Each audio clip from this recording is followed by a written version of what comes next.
Hello again, Claus Levin here, brought to you by Riff Master Pro. We're still looking into methods, strategies, insights that you can use to progress so much faster when you're practicing. And last time we talked about focus on just a couple of things, just going back and forth between a couple of chords and then looping that over and over and over again with focus.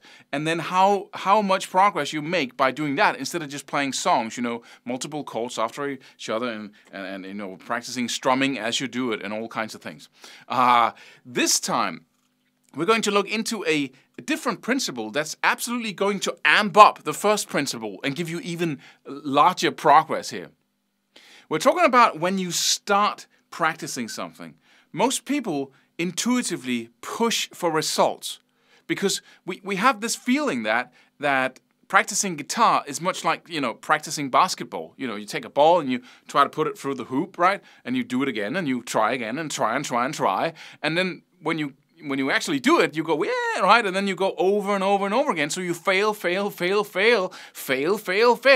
hit it, and then fail again, right? If you do the same thing on the guitar, you're absolutely going to be very good at failing because that's what you're practicing. So practicing basketball and practicing guitar are two very, very different things.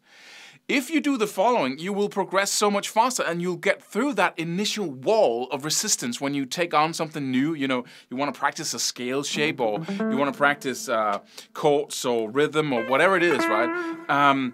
Then if you do the following, that initial, learning it to the point where you can play it comfortably at a low level of speed and then breaking through that first one is going to be so easy. It's unbelievable. But it requires you to focus on doing something differently than you would intuitively. Okay, so let's say you want to learn to play 6 notes, right? You want to learn some alternate picking stuff here. So you play 6 notes up in a scale shape. And most people would say, okay, I can learn that, and then we start doing it, and then immediately, once we have just the basic hang of it, we start pushing for speed. We start doing this, come on, right? And we kind of get a little bit stressed inside because we have this feeling that I want to learn to play it faster. So I'm going to try and play it faster. That's the logic, but it's monkey brain logic. What the human intelligence will tell you is that you need to program the brain with perfect repetitions. And so what you need to do is you need to actually play it correctly at the tempo where you can play it. So let's say you have some tabs in front of you, right? This can be chords as well. It's the same thing. And instead of trying to get it fast, which is what we would do if we try to practice basketball, you simply say, okay, right? Zen meditation here. You look at the first note and say, okay, where do I put my finger? The first finger is in play. It's in the 7th fret on the D string. Good. It's a downstroke. Okay. That's it. Success. Then I do the next note. Where do we have that? Okay, we have it in the 9th fret with my 3rd finger. Yes, and I play that with an upstroke. Okay, let's repeat the 2 so we can remember them, right? So we go and then upstroke again. Good. Now let's do the 3rd note and so on.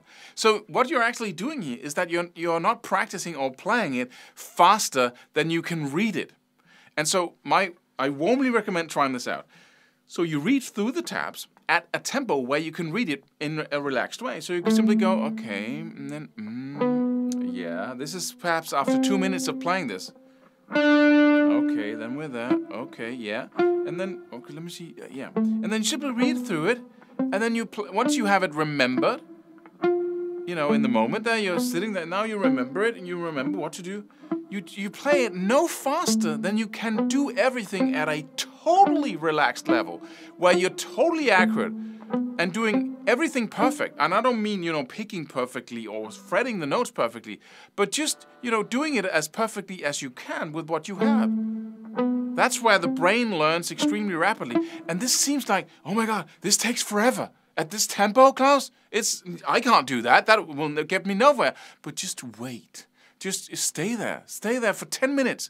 You might even take your watch, your phone, and then say, I'm going to do this for 10 minutes. Just because the brain says, this is boring. This is so boring. So it wants to get away from it. Let's try to push, right? Like when you're driving on the highway, you're falling asleep, so you speed up just to make things exciting so you don't fall asleep. It doesn't work. It will kill you, right? So you stay there.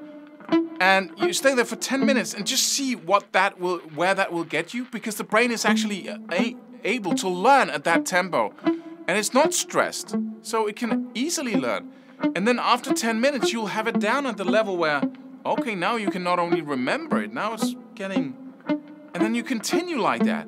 And if you continue like this, I promise you, you'll develop not only a fast technique, but a perfect technique. And the faster you play, it's going to seem like it's easy all the way. And that's what we want. So when you end up with... And it doesn't feel any differently in your hands than playing slowly. Because what that is in the brain is just speeding something up that was always easy. I hope you get me here. So that is so important. The same thing goes for a song. If you can... in that first period of time where you try to learn the chords and just, don't play them any faster than you really can, and then just repeat any faster than you really can over and over again, then I promise you 10-15 minutes of that, but it really requires self-discipline to just stay with easy. Don't push. Then I guarantee you'll have come so much farther than if you were trying to push yourself. It's just amazing. And so the pushing comes from the monkey brain mammal strategy of, I want to learn to do this faster, so let's try and do this faster. That works for throwing spears, that works for trying to hit that works for running, works for all these, caveman things that we do. But when it comes to a delicate thing like programming your fingers to do something very out of the ordinary and very not like in nature, then you need to use your frontal lobes, your uniquely human part of the brain, to really make sure you program and train that pattern of movement into your fingers. And don't rush. The second you rush, you stop learning.